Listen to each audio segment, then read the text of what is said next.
Alrighty, Emma. So we're starting our new unit today. Okay, there we go. We're starting our new unit today, and it's going to be about the global age or the age of exploration. But basically, the time period when the Europe, Asia, and Africa block of continents when they finally become aware and start trading with and exploring the Americas. Okay, it's really when the two different land masses of the globe come together. Okay, that's why I call it the global age, but probably age of exploration is something you've heard about before. And so I always like to try and find a way to compare. Leave me alone. I always like to try and find a way of comparing our modern day, our present, to the past. All right. And so, kind of the only way we can really compare the two things is through the idea of like space exploration. And so, that's the metaphor we're going to be using. And so, what we've got here and what we're going to start with is motivations, right? So, why would people want to explore space?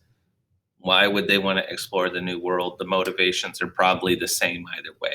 Okay, so we've got the idea of spreading your beliefs, spreading your religion, getting rich. That's always a motivation for some people.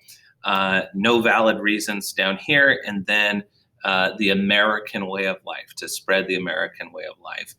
And what I mean by the American way of life is our economic system and our government system. So the fact that we get to vote for people who are in our government. That's a part of the American way of life. The fact that we have jobs and theoretically anything we have, anything that we own, we earned, right? We worked for it. Our pay is decided by how hard we work. That's, at least in theory, the American way of life, all right? So that's what we're talking about there, trying to spread that. So we'll start there, right? We'll just start with, okay, why would anybody want to explore the new world or explore our new world, being outer space? Okay, so the motivations are going to be the same, but it's just this metaphor of why would somebody want to explore space? Okay, why would somebody want to explore the new world? Right, both of those things are very similar.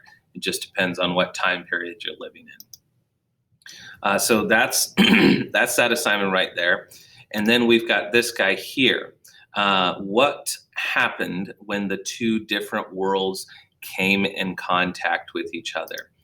So we've got this video here that is showing basically what it would have been like the very first time that a European explorer came in contact with natives in the Americas. This happens to be, I think, in the 70s or 80s. I can't quite remember, but it's basically a white guy, European guy, who, I think he's French, making a documentary about these tribal people that live in New Guinea, which is a little island near Africa, I believe, that have never been like discovered, right? That they've been living in isolation in their little tribal lifestyle for generations upon generations. And this documentarian decided that he was going to go introduce himself to them. He was going to go, hey, this is Amir. This is English. This is all the rest of these things. And so I want you to describe what you think it would be like. What you think it would be like. Or not, excuse me, not what you think it would be like. Describe what it was like. Describe what happened between these two people. I was thinking of this question right here, which kind of sets you up for it.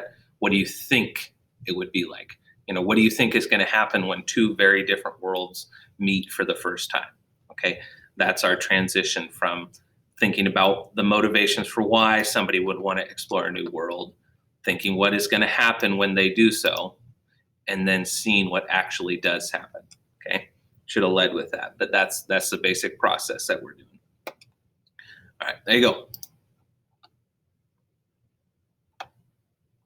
And I kept it under 5 minutes too.